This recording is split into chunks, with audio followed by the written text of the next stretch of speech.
7 राज्यों की 13 सीटों पर उपचुनाव में एनडीए को झटका। 13 सीटों में से कांग्रेस और तृणमूल कांग्रेस ने 4-4 सीटें पर चुनाव जीती है। आपने पंजाब की एक सीट पर जीत हासिल की। दोनों विधानसभा सीटों पर भाजपा को झटका। मंगलौर कांग्रेस प्रत्याशी की जीत, बद्रीनाथ में भी कांग्रेस प्रत्याशी की जीत। धारचूला में बादल फटने से तबाही, कुलगाड़ नाला उफान पर आया। प्रधानमंत्री नरेंद्र मोदी का मुंबई दौरा, आज महाराष्ट्र को देंगे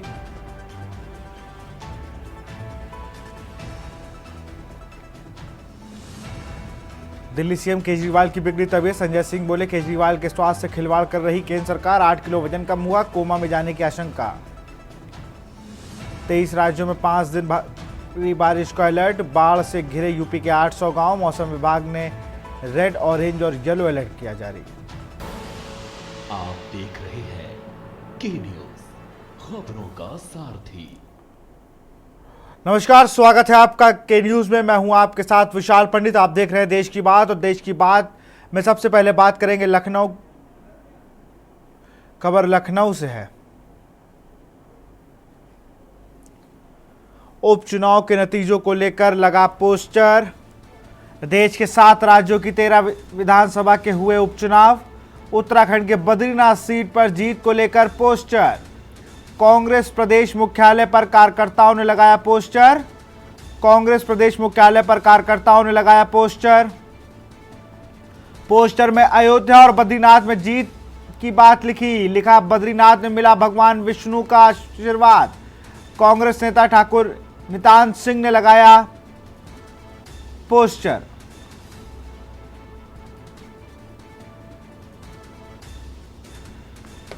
उत्तराखंड के बद्रीनाथ सीट जीत को लेकर लगे हैं पोस्टर।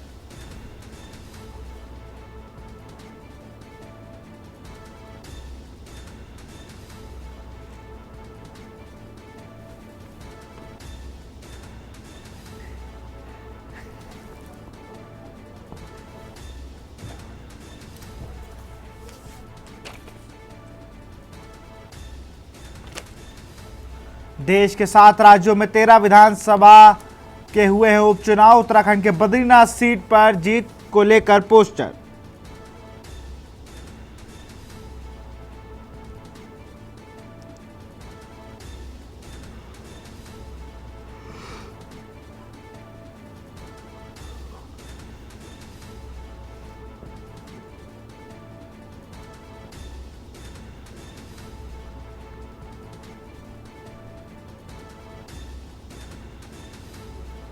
और इसी खबर पर अधिक जानकारी के साथ संदीप मिश्रा फोन लाइन पर जुड़ चुके हैं। संदीप, जिस तरीके से अयोध्या के बाद बद्रीनाथ सीट जो थी उस पर भी कांग्रेस ने जीत हासिल की है फिर से, तो उसको लेकर कांग्रेस कुछ ज्यादा ही उत्साहित नजर आ रही है। देखिए विशाल, बिल्कुल निश्चित तौर पे कहा जा सकता है कि देश के 7 राज्यों के 13 विधानसभा चुनाव हुए हैं। जो उपचुनाव हुए थे, उन उपचुनाव की अगर हम बात करते हैं तो जो नतीजे आए हैं उसमें कहीं ना कहीं कांग्रेस को बढ़त हासिल मिली है। जहां पर कांग्रेस की अगर पहले चुनाव की बात करते हैं, वहां पर अब कांग्रेस ने बढ़त बढ़ा ली है।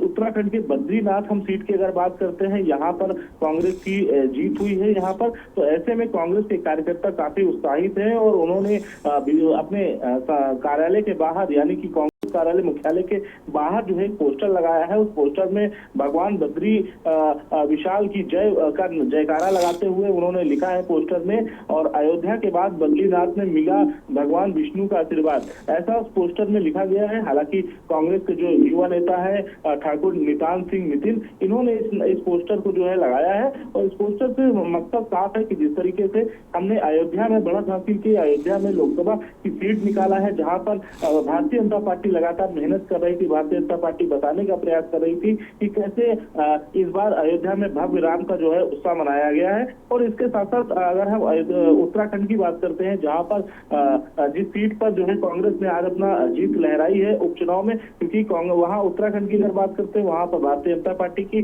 सरकार है। और ऐसे में उपचुनाव जीतना ये बहुत बड़ी उपलब्धि कांग्रेस अपने आप को मान रही है। बिल्कुल, बहुत बहुत शुक्रिया संदीप तमाम जानकारी के लिए आपका।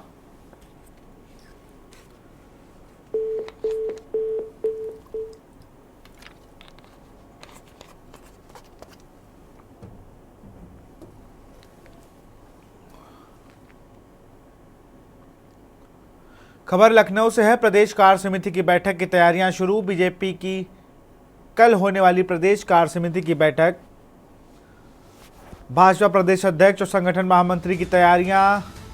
दोनों नेताओं ने बैठक की तैयारियों को दिया अंतिम रूप। तैयारियों को अंतिम रूप देने के लिए आज हुई बैठक। कल होने वाली बैठक को लेकर हुई चर्चा। 2027 के विधानसभा चुनाव को लेकर की गई चर्चा। आज की बैठक में प्रदेश अध्यक्ष मौजूद रहे।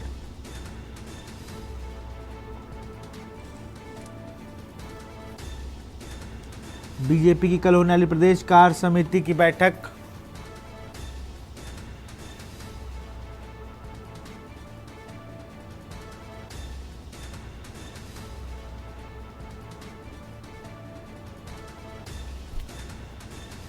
और इसी खबर पर हमारे साथ लाइव पवन तिवारी जुड़ चुके हैं लखनऊ से। पवन, अगर बात की जाए तो कल महत्वपूर्ण कार्य समिति इसलिए मानी जा रही है 2024 के रिजल्ट और विधायकों और लगातार जो सांसदों का चुनाव लड़े सांसद पद के लिए और जो जीते या हारे सबके बयानों को लेकर भी मुझे लगता है कल कार्य समिति बैठक में चर्चा होगी। जी, आपको बता दें कि कल जो है भारतीय जनता पार्टी की महत्वपूर्ण बैठक है, प्रदेश कार्य समिति की बैठक, जिसमें सभी बड़े नेता पदाधिकारी शामिल होंगे, जिसको लेकर आज राजधानी लखनऊ के आसियाना थाना क्षेत्र स्थित डॉक्टर राम मनोहर लोहिया राष्ट्रीय विधि विश्वविद्यालय सभागार में एक बैठक का आयोजन किया गया, जिसमें जो कल होने वाली बैठक है उसकी तैयारियों को लेकर आज बातचीत की गई। कल किन मुद्दों पर बातचीत होगी, इस पर विस्तार पूर्वक चर्चा की गई। फिलहाल जिस तरह से 2027 का आने वाला चुनाव है और जो अभी 2024 का जो चुनाव संसदीय का बीता है, जिसमें भारतीय जनता पार्टी को कई सीटों पर करारी हार मिली है, उसके बाद ये जो मीटिंग है काफी महत्वपूर्ण हो गई है और उसको लेकर तैयारियां जोर शोर से चल रही थी, जिसको आज जो संगठन मंत्री हैं धर्मपाल सिंह सैनी, उन्होंने अंतिम रूप दिया है। और उसके साथ ही आज जो मीटिंग चल रही थी उसमें जो भाजपा के प्रदेश अध्यक्ष भूपेंद्र चौधरी, उनके साथ साथ संगठन महामंत्री धर्मपाल सिंह सैनी, प्रदेश के जितने भी उपाध्यक्ष हैं, महामंत्री हैं, सभी लोग इस मीटिंग में मौजूद थे। और कल होने वाली जो भारतीय जनता पार्टी की प्रदेश कार्य समिति की बैठक है उसको लेकर पूरी तरह से चर्चा की गई। कल किन मुद्दों को लेकर बात की जाएगी। जी, और अगर बात की जाए तो जिस तरीके से आज मैं देख रहा हूँ धर्मपाल सिंह जो संगठन मंत्री हैं और भूपेंद्र चौधरी प्रदेश अध्यक्ष हैं, ये इन लोगों ने जो आज बैठक की है इसको लेकर भी एक बहुत खास है कि पहले ही कार्यकर्ताओं को निर्देश है कल सबको रहना है और जिसकी जो समस्या है वो राष्ट्रीय अध्यक्ष और तमाम लोगों के सामने कह सकते हैं।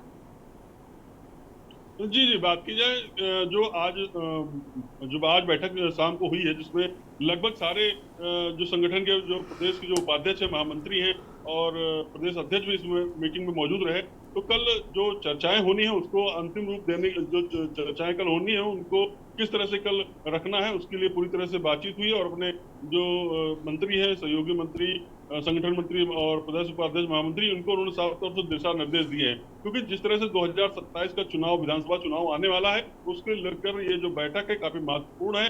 क्योंकि जो 2024 में चुनाव हुए हैं, भारतीय जनता पार्टी ने जो नारा दिया था 400 पार और उत्तर प्रदेश में 80 की 80 सीटें जीतने की उन्होंने जो तैयारियां की थी, उसमें कहीं ना कहीं काफी बड़ा उनको झटका लगा है। और अभी जो उपचुनाव जो पूरे देश में हुए हैं 13 सीटों पर, उस पर जो नतीजे आए हैं वो भी काफी चौंकाने वाले हैं। भारतीय पार्टी को सिर्फ 2 सीटें मिली है, कांग्रेस और अन्य सहयोगी दलों को 10 से अधिक सीटों पर जो है जीत हासिल मिली है। इसके बाद जो कांग्रेस है वो लगातार सरकार पर जो है हमला करने के लिए कोशिश करेगी और जो कांग्रेस का जो मुख्यालय है या जो कांग्रेस के लोग हैं वो पूरा जश्न मना रहे हैं उपचुनाव को लेकर। तो ये कहीं ना कहीं इस बात पर भी चर्चा होगी और 10 सीटें जो उत्तर प्रदेश में खाली हुई हैं लोकसभा चुनाव के बाद, विधानसभा की 10 सीटें खाली हुई, उस पर उपचुनाव भी जल्द ही होने वाला है। तो ये भी एक बड़ा मामला रहेगा, क्योंकि जो उपचुनाव है उसमें भारतीय जनता पार्टी की जो प्रदेश के जो मुखिया हैं, मुख्यमंत्री हैं, उनको अपनी ताकत का एहसास कराना पड़ेगा कि जो उन्होंने ताकत बनाई है वो लगातार बरकरार है।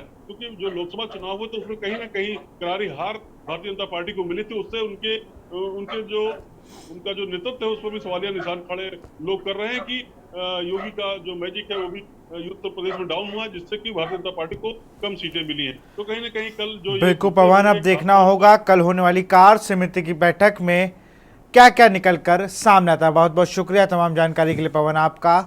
तो लखनऊ में कल प्रदेश कार्य समिति की बैठक होगी। बीजेपी की कल होने वाली प्रदेश कार्य समिति की बैठक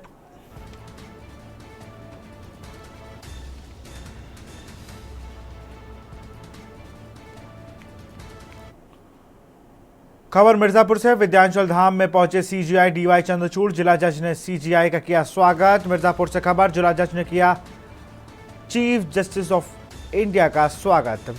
धाम में सीजीआई ने किया पूजन। पूजा पाठ के बाद थोड़ी देर मंदिर में रुके सीजीआई। मिर्जापुर से खबर, विद्यांचल धाम पहुंचे सीजीआई डीवाई चंद्रचूड़। जिला जज ने सीजीआई का किया स्वागत। विंध्य धाम में सीजीआई ने किया पूजा पाठ के बाद थोड़ी देर मंदिर में रुके सीजीआई।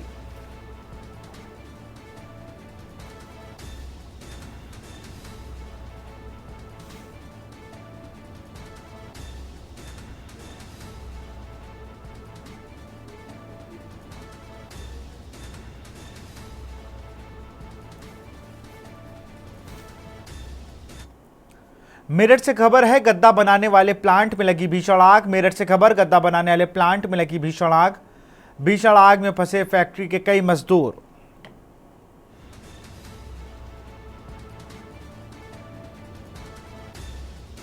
सूचना पर फायर ब्रिगेड की टीम पहुंची। भीषण आग में फंसे फैक्ट्री के कई मजदूर। आसपास की फैक्ट्रियों को खाली कराया गया।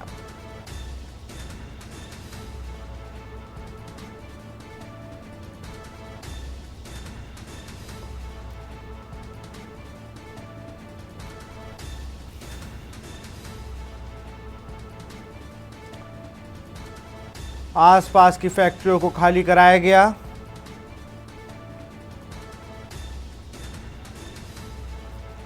भीषण आग में फंसे फैक्ट्री के कई मजदूर।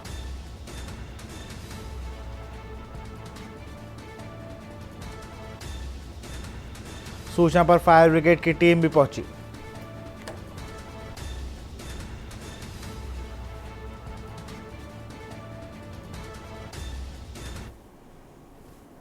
ये तस्वीरें हैं जहां गद्दा बनाने वाले प्लांट में। खबर बदायूं से, झगड़े के दौरान मासूम की मौत। खेत में मेड़ बढ़ाने को लेकर भिड़े दो पक्ष। खेत में मेड़ बढ़ाने को लेकर भिड़े दो पक्ष। मारपीट में एक पक्ष के बच्चे के सर पर आई चोट। आरोपी ने पीड़ित परिवार के घर पर बरसाई ईंट। आरोपी के हमले से परिवार दहशत में। बच्चे की मौत से परिजनों में मचा कोहराम। पुलिस मामले की जांच पड़ताल में जुटी। उदयती थाना क्षेत्र के कुबेरी कामसाही की पूरी घटना।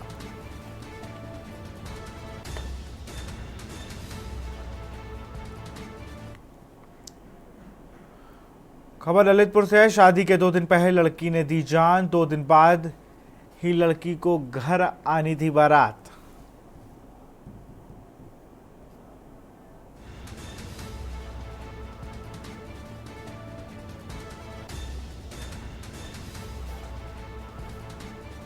शादी से पहले फांसी लगाकर की आत्महत्या। 2 दिन बाद लड़की की होनी थी शादी। शादी से पहले फांसी लगाकर की आत्महत्या। सदर कोतवाली क्षेत्र के तालाबपुरा का पूरा मामला बताया जा रहा है। ललितपुर से खबर, शादी के 2 दिन पहले लड़की ने लगाई फांसी। 2 दिन बाद ही लड़की के घर आनी थी बारात। शादी से पहले फांसी लगाकर की आत्महत्या। सदर कोतवाली क्षेत्र के तालाबपुरा का ये पूरा मामला।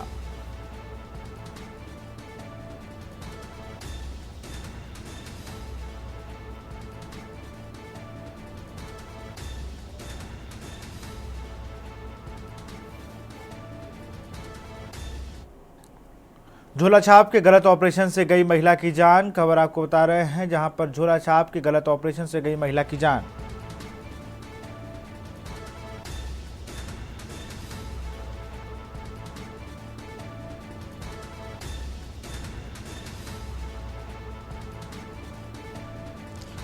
कैसे हाथ से निकलता देख कानपुर में कराया गया भर्ती। 17 दिन कानपुर में भर्ती रहने पर नहीं हुआ इलाज। कानपुर से वापस झोला छाप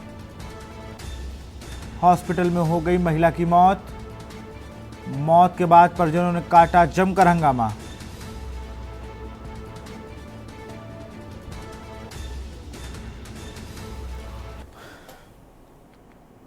यहां रुकते छोटे से ब्रेक ले, जल्द हाजिर होंगे।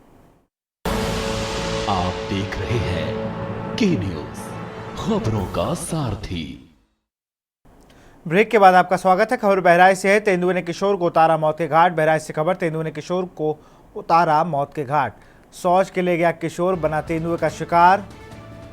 शौच के लिए गया किशोर बना तेंदुए का शिकार। अस्पताल ले जाते समय रास्ते में युवक की मौत। घर से कुछ दूर खेत में झाड़ियों में छिपा था तेंदुआ। मोतीपुर के ग्राम सोमाई की ये पूरी घटना। पुलिस ने मृतक के शव को लेकर पोस्टमार्टम के लिए भेजा। पुलिस व वन विभाग की टीम मामले की जांच में जुटी।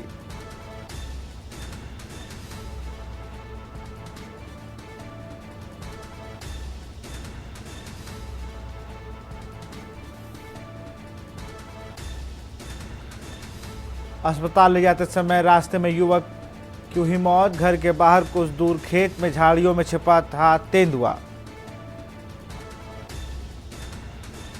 पुलिस ने मृतक के शव को पोस्टमार्टम के लिए भेजा।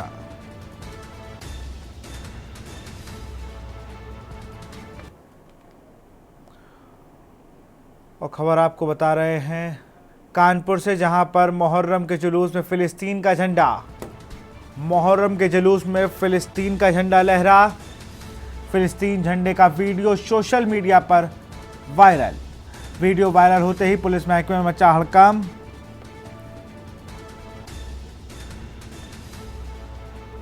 डीसीपी सेंट्रल ने एसीपी कर्नलगंज को सौंपी जांच।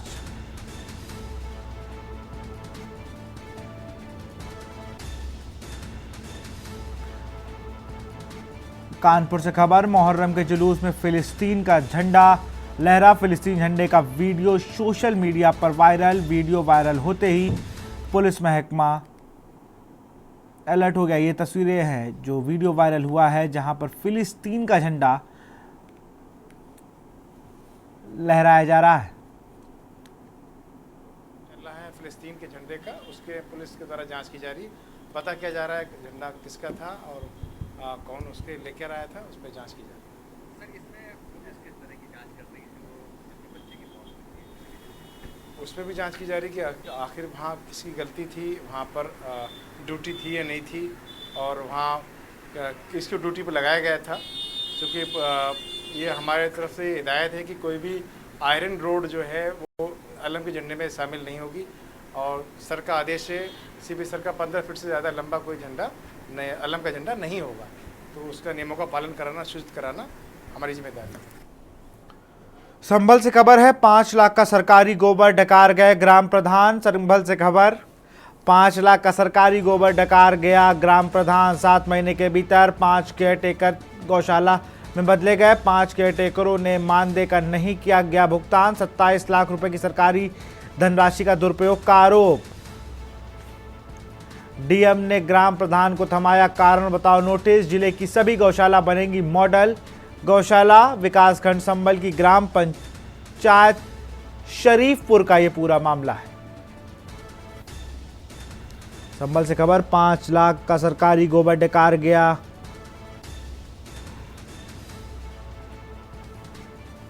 ग्राम प्रधान, 5 केयरटेकर का नहीं मिला है मानदेय। 27 लाख की सरकारी धनराशि का दुरुपयोग का आरोप। डीएम ने प्रधान को थमाया, कारण बताओ नोटिस। ग्राम शरीफपुर में एक घटना हो गई थी 2-3 दिन पहले। तो जब हमने जाके देखा तो जो ग्राम प्रधान है वो सहयोग नहीं करते हैं। ग्राम प्रधान कोई भी चारा, भूसा या अन्य कोई सुविधा प्रदान नहीं करते हैं। जो सचिव हैं, पशुधन प्रसार अधिकारी हैं, वो व्यक्तिगत रूप से ही ये सारा कार्य अपने धन से ही कर रहे थे। और साथ में वहाँ जो गोबर था वो भी गायब था, वो प्रधान जी ने बेच दिया था उसको। तो इसको लेकर के हमने एक नोटिस जारी किया है। और जो एक नियम होता है कि पहले 15 दिन का नोटिस दिया जाता है, उनसे पूछा जाता है। यदि वो उत्तर देते हैं, उससे संतुष्ट नहीं है तो कार्रवाई की जाती है। यदि वो नोटिस का जवाब नहीं देते हैं तो फिर एक नोटिस अंतिम और दिया जाता है। तो अभी नोटिस जारी किया है। तो शरीफपुर गौशाला में जो कमियाँ मिली हैं उसे सुधार किया जाएगा।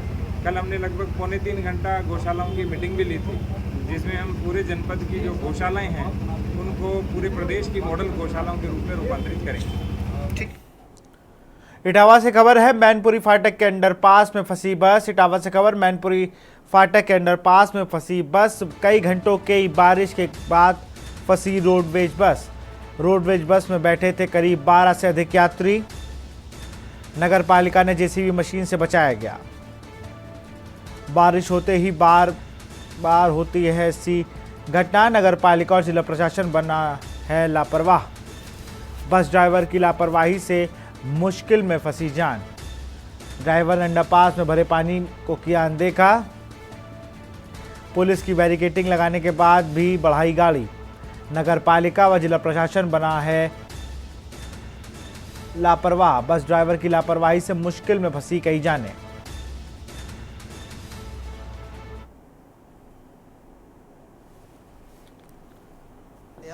ये अंडरब्रिज के नीचे काफ़ी पानी भरा हुआ था, तो ड्राइवर ने बस अंदर डाल दी। एक बस आगे की निकल गई थी, तो इनको लगा हमारी बस भी निकल जाएगी। 1.5-2 घंटे से हम लोग वहाँ फंसे हुए हैं। पानी मतलब सीट के ऊपर आ गया था। इन्होंने जिस भी अधिकारी से बात करी, कोई भी अधिकारी सही जवाब देने को तैयार नहीं था। हर कोई टाल दे रहा है कि तुम ट्रैक्टर मंगा लो। बस पानी इतना भरा हुआ है, कहाँ से ट्रैक्टर मंगा लेंगे। फिर हमने अपने भाई साहब जो पुलिस में है फरक्काबाद में, उसको फ़ोन किया। उन्होंने यहाँ पुलिस प्रशासन को फ़ोन किया और बस सर्विस को हमने फ़ोन किया यूपी की, तब जाके कुछ सहायता आई है, नहीं तो कोई सहायता नहीं आ रही थी। लगभग कितनी देर तक आप लोग फंसे? 1.5 से 2 घंटे फंसे रहे हम लोग। कितनी सवारी होंगी? 15 से 20 सवारी होंगी बस में।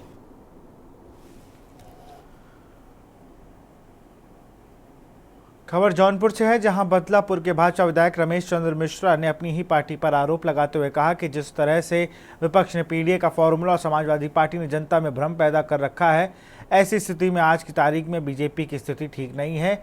आगे कहा कि स्थिति अच्छी हो सकती है, इसके लिए केंद्रीय नेतृत्व को कुछ कठोर कदम उठाने होंगे। साथ ही 2027 के चुनाव को लेकर फोकस करना होगा।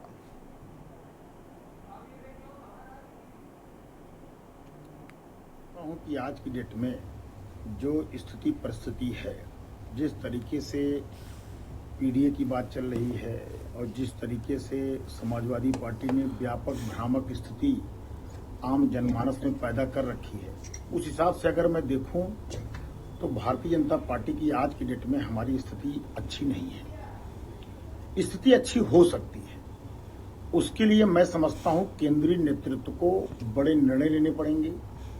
केंद्रीय नेतृत्व को जो है कहीं न कहीं उत्तर प्रदेश के चुनाव पे पूरी तरीके से फोकस करना पड़ेगा।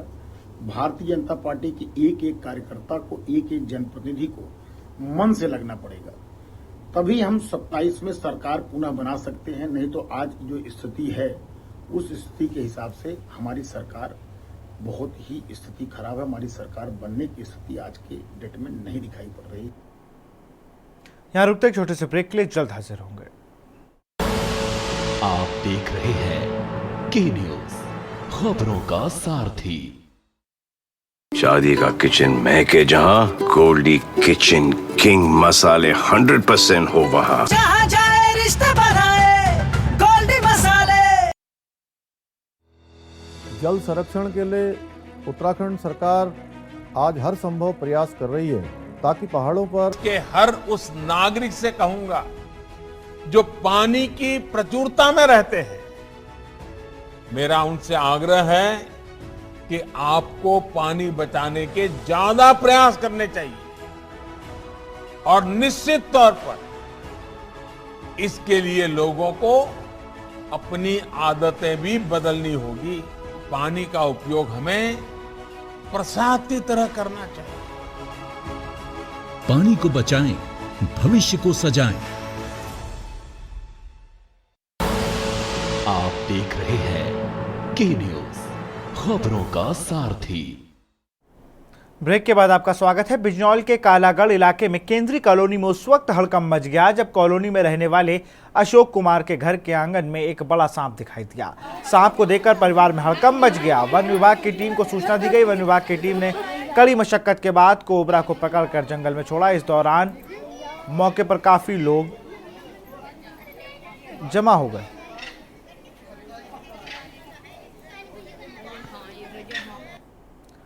गंगा घाट पालिका के कार्यकाल का 1 साल पूरा हो गया है। साल भर में कई अभूतपूर्व विकास कार्य कराए गए हैं, जिसमें आम जनमानस की जन समस्याओं को देखते हुए यह कार्य हुए हैं। आने वाले दिनों में अन्य बड़े कार्य होने वाले हैं। ये जानकारी शनिवार को गोपीनाथपुरम स्थित पालिका अध्यक्ष के कैंप कार्यालय में चेयरमैन कौमुदी पांडे और उनके प्रतिनिधि संदीप पांडे ने प्रेस वार्ता के दौरान दी। उन्होंने बताया कि 28 वार्डों में 107 सड़कों का निर्माण कराया गया है।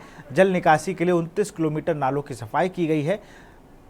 जहां नाला ऊंचा है वहां ऊंचा नाला बनाने की प्रक्रिया चल रही है। प्राथमिक विद्यालयों में कायाकल्प कराए जा रहे हैं। Panchsheel Bauddh Vihar, Tikonia park, Jagdamba park, Hanuman park का सुंदरीकरण कराया जा रहा है। अंत्येष्टि स्थल पर का जीर्णोद्धार, जल आपूर्ति के लिए वाटर कूलर लगवाए गए हैं। शहीद स्मारक निर्माण, जल संग्रहालय, कचरा प्रबंधन, ठोस अपशिष्ट प्रबंधन, आधुनिकीकरण आदि कार्य प्रगति पर हैं। पालिका अध्यक्ष ने बताया कि आगे आने वाले समय में 4 लेन के दोनों ओर पौधरोपण, वार्ड 11 में सब्जी मंडी, बालूघाट पर ई रिक्शा स्टैंड और ऋषिनगर में लाइब्रेरी, सीसीटीवी कैमरे, अग्निशमन केंद्र के लिए कार्य किया जा रहा है।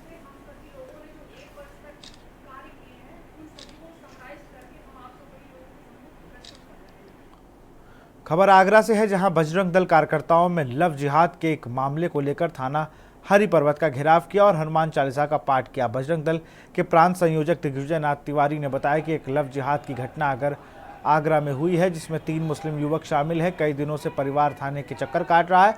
लव जिहाद की घटना को लेकर हमने प्रदर्शन किया, थाना का घेराव किया। हमने पुलिस को 48 घंटे का समय दिया है। अगर लड़की के बयान दोबारा नहीं कराए गए तो आरोपियों के खिलाफ कार्रवाई नहीं हुई तो मंगलवार को यहां पर जंगी प्रदर्शन करेंगे।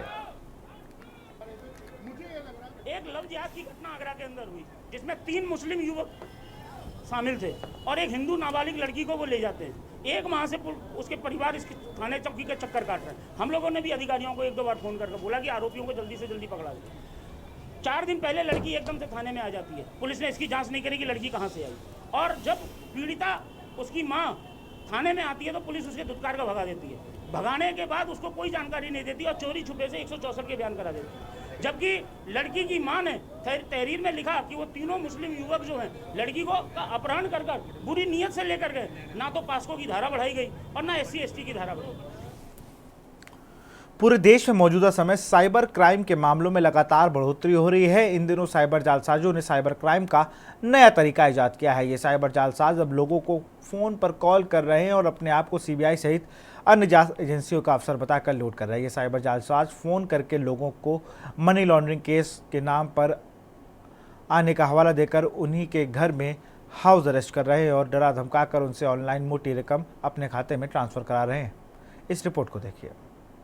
उत्तर प्रदेश सहित राजधानी लखनऊ में हाउस अरेस्ट के कई मामले सामने आए हैं, जिसमें साइबर जालसाजों ने पहले लोगों को कॉल की है और उसके बाद उन्हें मनी लॉन्ड्रिंग केस में उनका नाम आने की बात कहकर उन्हें हाउस अरेस्ट किया है। ये जालसाज पहले लोगों को फोन करते और अपने को CBI, NIA, कस्टम और पुलिस विभाग का अधिकारी बताते हैं।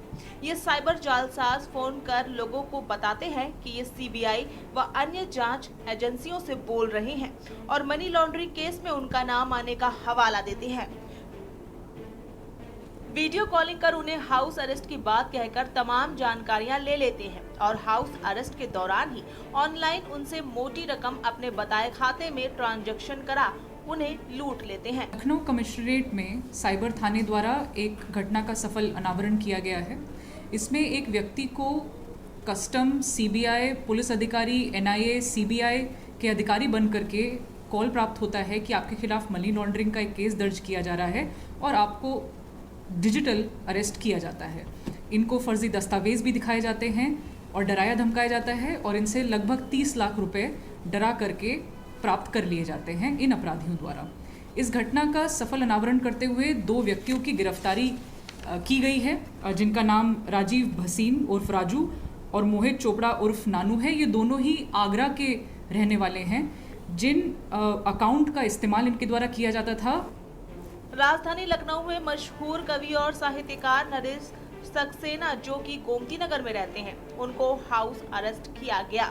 इसके अलावा इंदिरा नगर निवासी महिला मिताली मल्होत्रा को हाउस अरेस्ट कर उसके खाते से 13 लाख से अधिक की रकम ट्रांसफर करा ली गई। इसके साथ ही लखनऊ में एक और युवक को फोन कर उसे हाउस अरेस्ट किया और सीबीआई अफसर बताकर उसे मनी लॉन्ड्रिंग केस में नाम आने का हवाला दे उसे डरा धमका कर ऑनलाइन 30 लाख से ज्यादा की रकम अपने खाते में ट्रांसफर करा ली।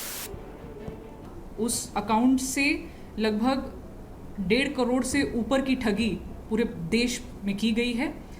इनके खिलाफ कड़ी कानूनी कार्रवाई अन्य जगहों से भी प्रचलित है। मेरा सभी नागरिकों से ये निवेदन रहेगा कि कभी भी इस तरीके के लोग जो आपको प्रवर्तन पुलिस अधिकारी बनकर के कॉल करते हैं, अवश्य संबंधित विभाग से संपर्क करके उनकी आइडेंटिटी कंफर्म कर लें। अगर वो डरा करके आपको तत्काल पैसे ट्रांसफ़र करने के लिए कहते हैं तो कभी भी यकीन ना करें इस बात पर, और तत्काल सूचना 112 या 1930 जो कि नेशनल साइबर क्राइम पोर्टल है उस पर दर्ज करवाएं। सतर्क रहें और सुरक्षित रहें। साइबर जालसाजों ने साइबर क्राइम का नया तरीका इजाद किया है। ये साइबर जालसाज अब लोगों को फोन पर कॉल कर रहे हैं और अपने को सीबीआई सहित अन्य जांच एजेंसियों का अफसर बताकर लूट रहे हैं।